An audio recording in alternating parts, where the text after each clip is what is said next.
when I came into the profession, when I started my experiments now about 10 years ago, there was what they call the kind of chalk and talk management development, which would be a series of inputs, fairly intellectual, usually fairly dry, which people would take notes about and then go off and apply.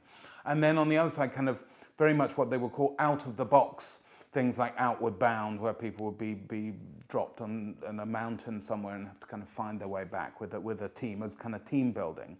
But there wasn't really anything that brought those two together. And what I was interested in doing was creating a format where people could learn about themselves, about their teams, and about their task and their organizational objectives simultaneously.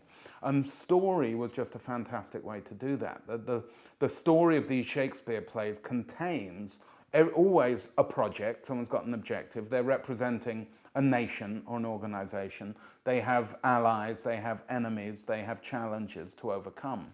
And so by creating the frame, or what we call the container of the myth or the story, people are able to go on a journey.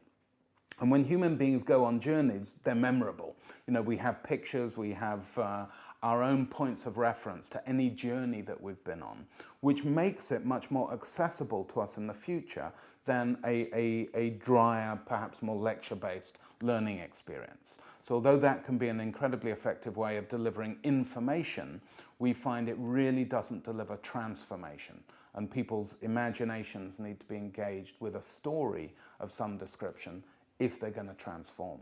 And that story, of course, includes the story of my future. Who am I now? Where am I going? And who do I need to be to get there?